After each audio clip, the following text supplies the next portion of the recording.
सीधा आपको हम कुरुक्षेत्र लिए चलेंगे, जहां पर सीएम मनोहर लाल इस वक्त संबोधित कर रहे हैं। श्री सुभाष सुधा जी, वाइस चांसलर कुरुक्षेत्र विश्वविद्यालय, प्रोफेसर सोमनाथ सचदेवा जी, श्री उपेंद्र सिंगल जी, श्री मदन छाबड़ा जी, बीबी भारती जी, सभी हमारे अधिकारीगण और ये जो 48 कोस क्षेत्र का जिसका वर्णन अभी हो रहा है, ये सब तीर्थ है। सब तीर्थों की मिट्टी अपने लिए पवित्र है। मैं सामने दर्शन कर रहा हूं, सब तीर्थों की यह मिट्टी आई हुई है। मैं इस सब तीर्थों का इसी स्थान के ऊपर मैं नमन करता हूं। इन सब जो कलश हमारे सामने उस मिट्टी के आए हैं, क्योंकि वैसे तो पूरे देश भर की मिट्टी हमारे लिए मातृभूमि इस नाते हम मानते हैं, उसकी पूजा करते हैं, अर्चना करते हैं। लेकिन जिन स्थानों पर कोई ऐसी घटना विशेष हो जाए, कहीं महापुरुष विशेष का ऐसा स्थान बन जाए, वो स्थान अपने लिए और ज्यादा प्रेरणा के स्रोत हो जाते हैं। तो ऐसे 48 कोस में जितने तीर्थ हैं, वो सब अपने प्रेरणा स्थान हैं।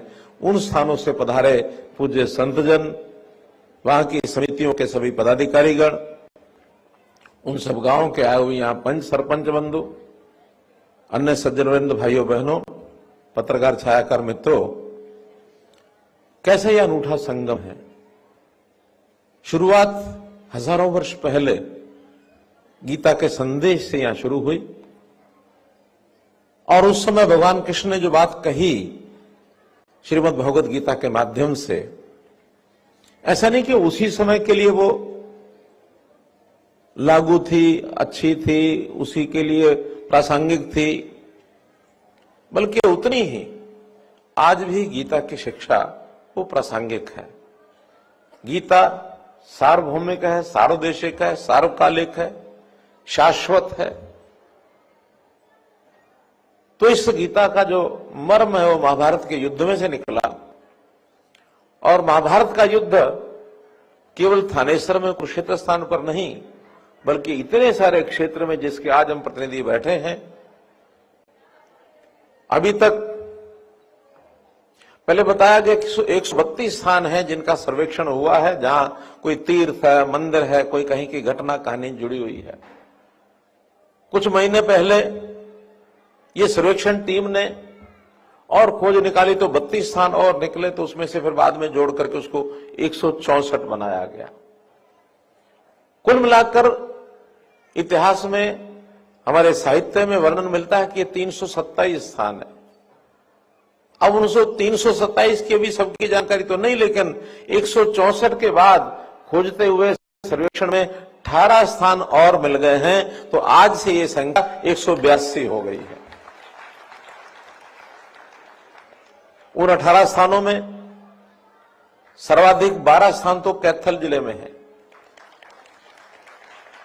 4 स्थान कुरुक्षेत्र में है, जींद में है, एक कुरुक्षेत्र में, करनाल। अब कहें उन सब स्थानों की हमें नई सूची मिली है, उनकी जानकारी हुई होगी, फिर भी मैं सबकी जानकारी के लिए पढ़ता हूं। सूर्यकुंड कैथल, बुद्ध कुंड कैथल, बृहस्पति कुंड कैथल, शुक्र कुंड कैथल, शनि कुंड कैथल, यानी इन सब नामों से कुंड वहां जो बने हैं वो भी उस समय के तीर्थ स्थल हैं। कुलोत्तारण तीर्थ ग्राम कुलतारण, द्वादश राशि तीर्थ ग्राम मयोली, शुद्धास्पद तीर्थ ग्राम प्योदा, सर्व रोगहर तीर्थ ग्राम पिलनी, निराकार तीर्थ ग्राम पिलनी, कणव ऋषि आश्रम ग्राम डीग और वीर बरबरीक श्याम तीर्थ ग्राम सीसला। ये तो सब कैथल जिले में है। और जो कुरुक्षेत्र जिले में एक स्थान है, त्रिसंध्या तीर्थ ग्राम संधौली। करनाल जिले का स्थान है रामशरण तीर्थ ग्राम हथलाना। और जींद जिले के 4 स्थान आए हैं, सोहम तीर्थ ग्राम साहनपुर, प्राशर तीर्थ ग्राम पांचूकला, 64 योगिनी तीर्थ ग्राम कलावती और गोविंद कुंड ग्राम राजपुर भैण जिला जींद। कैसा ये क्षेत्र देश और दुनिया के लिए कितना संदेश दे रहा है, कितनी सुगंधी यहां से बिखर रही है। इन्हीं 48 कोस के दायरे में 327 स्थान, 367 स्थान, जिसमें से भी कुल 182 लगभग आधे स्थानों की पहचान हुई है। हम सब बड़े भाग्यशाली हैं कि इस क्षेत्र के अंदर प्रभु ने हमको जन्म दिया। अपने आप में यहां के संस्कार, यहां का वातावरण, ऐसी एक जानकारी हम सबको है ही है कि जब किसी व्यक्ति की मृत्यु होती है, उसका दाह संस्कार करने के बाद उसको फूल चुक करके और पवित्र नदियों में बहा के आते हैं। हरिद्वार जाएंगे, गंगा जी में बहा के आएंगे, गढ़गंगा जाएंगे, गंगा में तब बहाएंगे, और तो तीर्थ स्थान ऐसे पवित्र हैं। लेकिन हम तो सब जानते हैं कि ये मान्यता है कि इस 48 कोस में किसी के फूल चुक करके कहीं बहाने की जरूरत नहीं होती है। ये अपने आप में तीर्थ है पूरा, कि वो सब फूल अगर यहीं रहेंगे इसी मिट्टी में, तो उस व्यक्ति को गति को प्राप्त होगा। व्यक्ति ऐसे स्थानों से हम आए हैं। मैं आप सबका अभिनंदन करता हूं। गीता कोई आज का विषय नहीं है, हजारों वर्ष पूर्व ये विषय शुरू हुआ। एक छोटा उत्सव यह गीता महोत्सव के नाम से चलता था। सबसे पहले तो 2002 में प्रधानमंत्री उस समय श्री अटल बिहारी वाजपेयी जी ने इसको न केवल अपने कुरुक्षेत्र तक सीमित रखा, बल्कि इसको प्रदेश यानी देशव्यापी, राष्ट्रव्यापी कहा कि दूसरे प्रांतों में भी इसकी छटा बिखरनी चाहिए, वहां कार्यक्रम होने चाहिए। और फिर आज के प्रधानमंत्री श्री नरेंद्र मोदी जी ने जब ये कहा कि अगर इसको विश्वव्यापी बनाना है तो कुरुक्षेत्र के अंदर हमको एक बड़े स्वरूप के अंदर इसकी मान्यता दिलानी पड़ेगी। और जब 2014 में उन्होंने कहा, हमारी सरकार 2014 में आई, हमने आते ही विचार किया कि क्यों नहीं इसका अंतर्राष्ट्रीय स्वरूप बनाया जाए। और 2016 से लगातार ये 8वां वर्ष है। अब इस उत्सव का स्वरूप जो है विश्वव्यापी बन गया है। विदेशों से बहुत लोग आते हैं, लाखों लोग, यानी इस बार का आंकड़ा स्वामी जी बता रहे थे कि 30 लाख पार कर गया है। 30 लाख। आज 17 दिन हो गए, कल 18वां दिन है। योजना से 18 दिन का ये उत्सव के 18 अध्याय हैं, तो 18 का एक आंकड़ा लेकर के हम चलें। और इसमें भी पिछले वर्ष एक बात विचार की कि जिस सप्ताह में गीता जयंती का वास्तव दिन हो, उस सप्ताह के रविवार तक उसको शुरू करें, और उसके 2 सप्ताह पहले जो शनिवार है उस दिन वो शुरू करें, या उसके 4 दिन पहले, क्योंकि तभी 2 सप्ताह के 14 दिन, 4 दिन उससे पहले के 18 दिन बनते हैं। उसी में से 7 तारीख और ये 24 तारीख तय हुई। 18 दिन से उत्सव को हमने देखा है, और इसको, इन तीर्थों को और कैसे आगे बढ़ाया जाए। कुरुक्षेत्र की ये गीता जयंती का जो स्थल है, इसकी तो योजनाएं हमारे केंद्र सरकार की ओर से भी बन रही हैं, हरियाणा सरकार की ओर से भी बन रही हैं, हमारे जो टूरिज्म डिपार्टमेंट है वो भी बना रहा है। लेकिन जो ये अलग अलग स्थानों के तीर्थों की जो खोज हो रही है, वहां के लिए कुछ किया है। तो 4 वर्ष पहले मैंने स्वयं एक एक जिले में जाकर के सभी 5 जिलों में 5 दिन लगाए। सभी तीर्थों पर मेरा जाना नहीं हुआ, जैसा बताया कि समय में होकर आया हूं। मैं लगभग 65-70 स्थानों पर गया हूं। मेरी इच्छा है कि मैं सब पर जाके आऊं, समय मिलेगा वैसे देखेंगे। लेकिन उन सब स्थानों के ऊपर जो जो आवश्यकता महसूस हुई, कहीं सरोवर का पुनरुद्धार करना है, कहीं मंदिर के अंदर कोई चीज की आवश्यकता है, कोई शेड बनाना है, कहीं शौचालय बनाने, कहीं घाट बनने हैं, तो इन सब स्थानों के लिए जहां जैसी आवश्यकता थी उन योजनाओं को उन्होंने बनाया है। अब मैं ऐसा अनुमान लगा सकता हूं कि लगभग इन स्थानों के ऊपर अभी तक 100 करोड़ रुपए का खर्च अनुमान तक हो चुका होगा, कुरुक्षेत्र के इन स्थानों को छोड़कर। और उसके अंदर 50 से ऊपर स्थानों पर काम पूरे हो गए हैं। इतने ही काम अभी चालू भी हैं, कुछ स्थानों पर भी नहीं भी शुरू हुए हैं। जैसा जैसा वहां की योजना बनेगी वैसा वैसा इन कामों को आगे बढ़ाएंगे। मैं हमारे केडीपी के जो अधिकारी हैं, चाहे उपेंद्र सिंघल हैं, मदन छाबड़ा जी हैं अथवा अन्य पदाधिकारी हैं, इनको कहूंगा कि और अपनी योजना को तेज करें।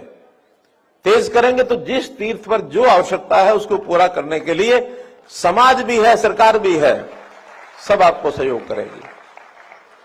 और हां, ये सारे काम केवल सरकार पर निर्भर नहीं रहते, समाज भी इसके लिए योगदान करता है, क्योंकि हमारा जितना तीर्थाटन है इस समाज के लोग आगे लेके बढ़ते हैं।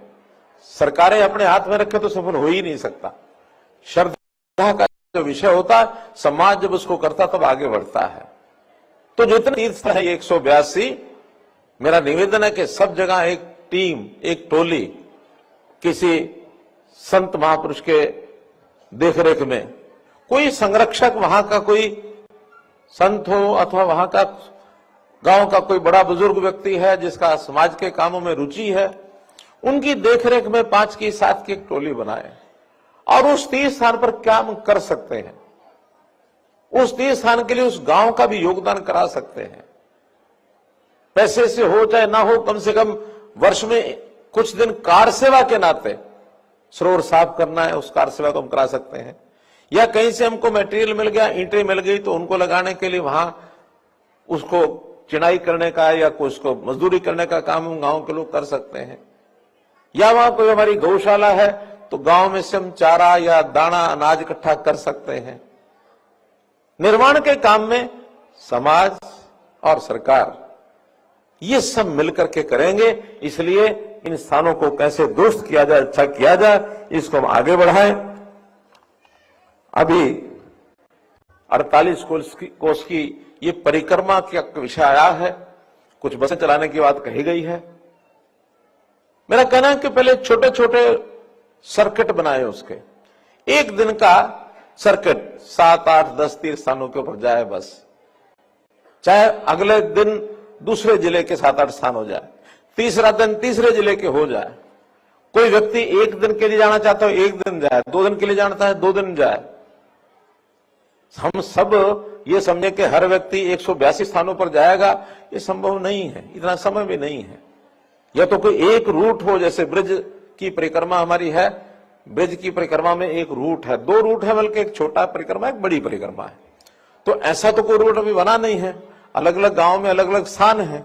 तो छोटे छोटे सर्किट बना करके और हम बसें चलाएंगे, उसमें जो गाइड बनाने हैं उस गाइड को तैयार करने के लिए ट्रेनिंग की बात जैसा बताइए, ट्रेनिंग करेंगे ताकि हर बस के साथ गाइड साथ जा सके, वो वहां का महत्व, वहां की जानकारी, घटनाओं की बात सके। बहुत अच्छा काम सराहनीय किया है कि जो 164 तीर्थों की पुस्तक का जो अभी विमोचन किया है, पहली बार इन सब तीर्थों को एक साथ जानने के लिए एक पुस्तक का विमोचन होकर के अपने हाथों में आई है।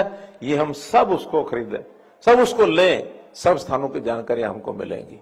इसको हम चाहेंगे कि हरियाणा भर में और जगह पर भी जहां जहां इसको सप्लाई किया जा सकता है, किसी भी रूप में, चाहे दुकान पर रख के बेचेंगे, चाहे कहीं विद्यालयों में देंगे, चाहे कहीं लाइब्रेरी में रखेंगे, किसी भी रूप में इसका जो प्रचार है वो होना चाहिए। कुरुक्षेत्र का स्थान देश में तो है ही है, दुनिया में पहुंचता जा रहा है।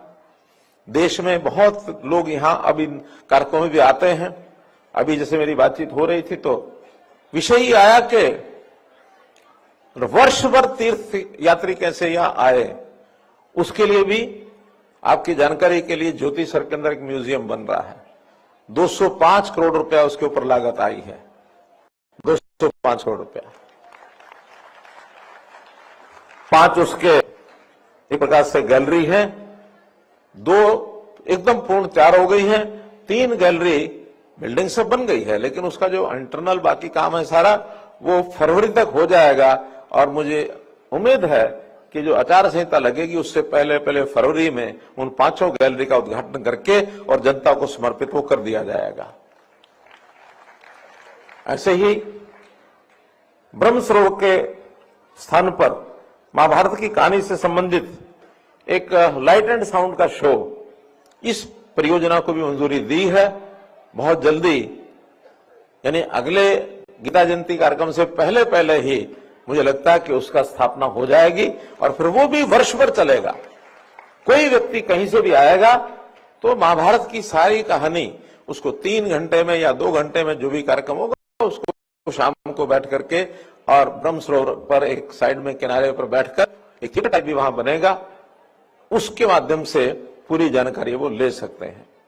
देश भर के आने जाने के लिए लोगों के लिए 2 वर्ष पहले ट्रेन भी शुरू की गई थी। उन ट्रेन से हम हरिद्वार और मथुरा उनको जोड़ दिया गया था। वो ट्रेन शायद मुझे लगता है कि चल रही होंगी। तो तीर्थों को जोड़ने के लिए आपस में कुरुक्षेत्र से हरिद्वार को जोड़ना, कुरुक्षेत्र से मथुरा को जोड़ना, तो ये सब चीजें शुरू की हैं। तो ऐसी बताने के लिए है, लेकिन यहां पर चाहे बड़े कार्यक्रम हो, बड़े तीर्थ हो, चाहे छोटे तीर्थ हो, सबके ऊपर काम शुरू हो गया है कृष्णा सर्किट नाम से। और शायद 100 करोड़ रुपए से ऊपर ये कुरुक्षेत्र में ये मंजूर हुए थे, 175 करोड़ रुपया, वो सारा काम पूरा हो गया है। और अभी ब्रह्म सरोवर हो, चाहे ज्योति सरोवर हो, नरकातारी हो, सन्निध सरोवर हो, देवा तीर्थ हो, इन सब स्थानों पर वो सारी योजना बना करके सब किया है।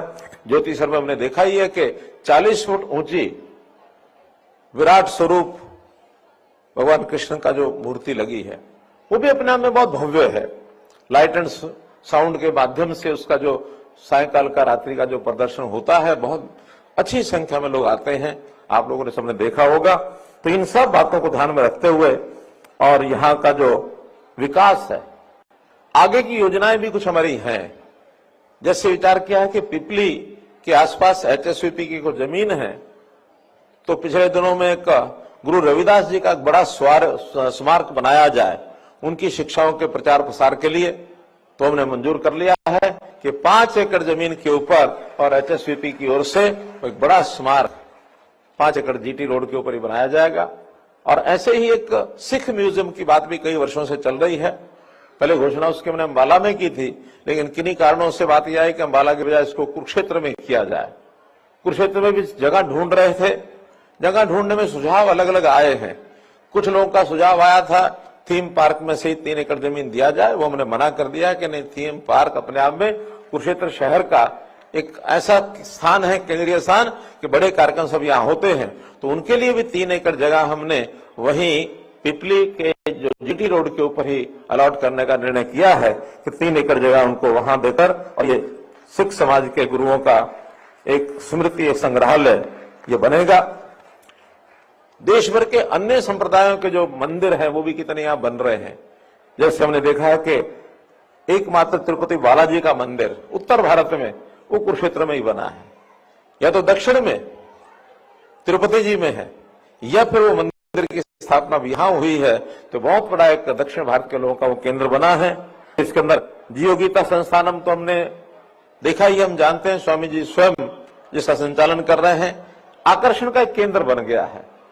तो यहां भी लोग जो तीर्थ स्थान वाले आएंगे, अक्षरधाम मंदिर है, इस्कॉन मंदिर है, ज्ञान मंदिर है, इन सब मंदिरों की एक प्रकार से जो योजना बनी है, ये अपने आप में इस तीर्थ को 4 चांद लगाएगा। तो मैं तो कहूंगा कि सभी हम सब लोग जो ज्ञानवान और जो हैं, इन चीजों को कैसे आगे बढ़ा सकते हैं, अपनी अपनी ओर से आप जो सुझाव देंगे, चाहे हमारे गांव के तीर्थ हो अथवा बड़ा ये जो तीर्थ हमारा कुरुक्षेत्र थानेसर का है, इस संबंध में जो आप सुझाव देंगे, सरकार अपनी ओर से उसको पूरा करने की कोशिश करेगी।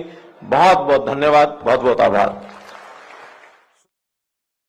संबोधन गीता जयंती अंतर्राष्ट्रीय गीता महोत्सव में अलग अलग वक्तों पर अलग अलग कार्यक्रम हुए हैं और 48 कोर्स तीर्थ सम्मेलन में सीएम ने संबोधन किया कि किस तरह से इस तीर्थ को और ज्यादा से ज्यादा लोगों के लिए सुविधाजनक बनाया जाए, किस तरह से और ऐसे इंतजाम किए जाएं जिससे सभी को अलग अलग तीर्थों के आसानी से दर्शन हो सके।